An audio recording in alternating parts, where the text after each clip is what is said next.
I think a lot of times, you know, when you're a kid, you see rappers, you see people on TV in these movies, and it's just, in the facade is that it's all fun and games, you know what I'm saying? Like, it looks good. Like, everybody outside drinking, smoking, it's women, it's fly cars, it's big chains, a lot of expensive pain behind all that. These dudes is buying all this to mask all the hurt. For me, I feel like that letter to the block is like what says it all. Like, you know what I'm saying? It's a letter to every block out there.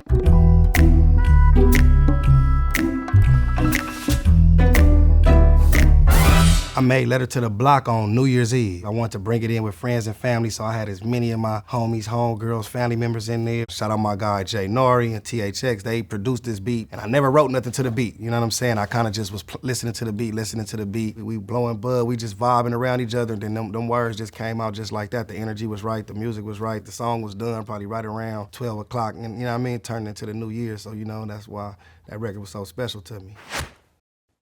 100,000 was the first step. The next step was the millions. I want my name on some building, spread the game to my children. In this day and time, it's so easy for us to get caught up in letting social media raise our kids or letting the TV raise our kids and not really schooling them ourselves. We are their first teachers, you know what I'm saying? They sponges, so I want to be able to tell my kids that game so they can, you know, years later, their name will be on buildings. 100,000 to be their first step. Expensive pain is the feeling. We mafia like Sicilians, La Costa Nostra. I print my name on a wanted poster. You ever shot a nigga and it wasn't over?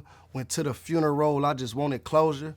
I signed to the gang when they wanted soldiers. Like, we started at a young age. I'm talking 11, 12 years old. That's basically what we was. We wasn't generals, we wasn't leaders, we was just the soldiers. So we was the pawns of the game. You know, we get sent on missions. We outside when people coming through, we taking the shots, we going to jail. But that was something we already understood when we took the job. Every verse is still giving game to them, like, this is what goes on with this lifestyle, you know what I mean? Militant, windows tint, jails did a stint. Innocent, pled guilty due to ignorance. Killed at a liquor store trying to get a sip. Now they pouring out liquor for remembrance. Memories, they begin to fade. Now I feel like Michael Jordan in a pair of J's. Memories, they begin to fade. So even though we poured out liquor for him, seeing so much of this, you know what I'm saying? I'm feeling like Michael Jordan, like, you know what I'm saying? Like, everything fading away. All the best parts of my life and my game was fading away, you know what I'm saying? And the best parts of Jordan game was to fade away. Late night when I start to pray, dear God, protect me from my ways. Cause Lord, I know that it's better days. Cause since the age of 12, we was airing K's. Since when a nigga tell and he get to stay, how a nigga make his bed and he ain't get to lay. Sometimes I say protect me from my ways because I might need protection. You could be your own worst enemy at times, you know what I'm saying? So protect me from myself. Continue to guide me the right way, you know what I'm saying? Because I can easily go wrong, you know what I'm saying? Like, so I'm asking for protection over me. Forget everybody else. I might be the one that caused my own detriment. What happened to the code? What happened to the pride? Seen so much death that I forget to cry.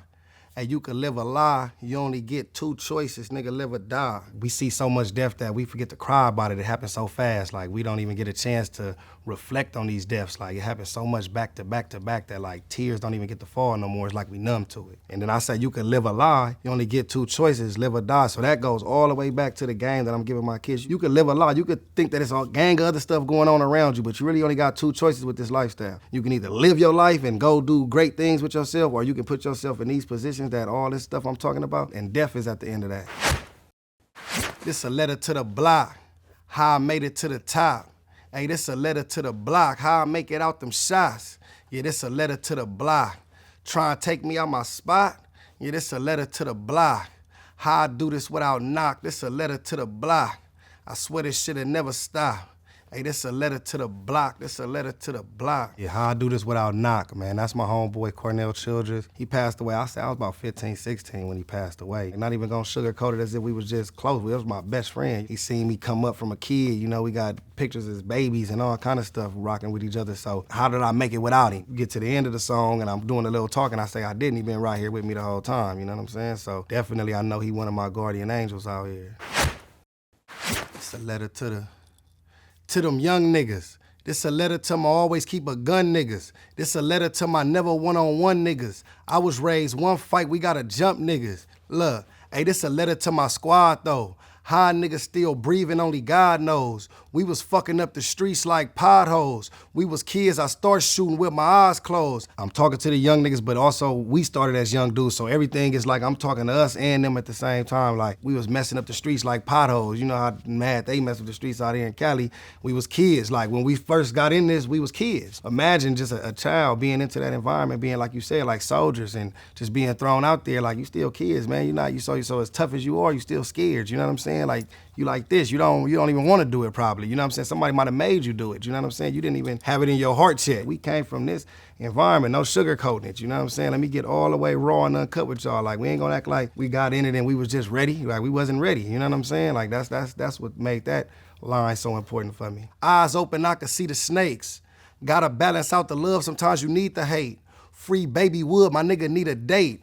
Doggy smashing, driving, nigga free the grades. He had got about, 98 years to life. Right now, this year, he got his case and everything overturned. By the time this interview come out, he might be home, baby Wood. That bar was just another letter to the block. He's somebody that all this I'm rapping about, he was a kid with me, somebody that was around all of this, that I walked with and moved with, and I seen it, I wrote letters to, I sent pictures to, you know what I'm saying? I seen his struggle. Doggy, smash, and drive-in, you know what I'm saying? Like, those are all dudes doing real time on these prison yards that grew up with me, that's been through this, and they all trying to get home. They need a date. How I make it out them shots, how I make it without knock, trigger finger itching. I'm allergic to the Glock. The first 100,000, I was shocked. Man, I swear this shit had never stopped. And it's a letter to the block. First 100,000, I was shocked. Like, you know what I'm saying? I never seen that much, but I swear it never stopped. Like, you have to keep going. I know it's more out there. Like I say, the 100,000 is just a metaphor for opportunities. Like, you know what I'm saying? That was my first time touching that amount of money, but it's also my first time being in that circumference of opportunities, like getting that type of money from a Drake, you know what I'm saying, at a battle. Like, so I know if I can meet Drake, it's the next level. This don't never stop. It's more coming to it, you know? So we ain't even scratched the surface yet, you know what I'm saying? It'll never stop. I made it to the top by just being consistent, being focused, like perseverance, resilience, not giving up. Especially with the music, it's so easy to give up because it don't be no money in the beginning, or it just don't be it don't seem like it's gonna take off. Battle rap and all of that, you know what I'm saying? It just don't seem like it's gonna be no means to an end, you know, but you have to stay focused. You gotta just know it, you gotta feel it.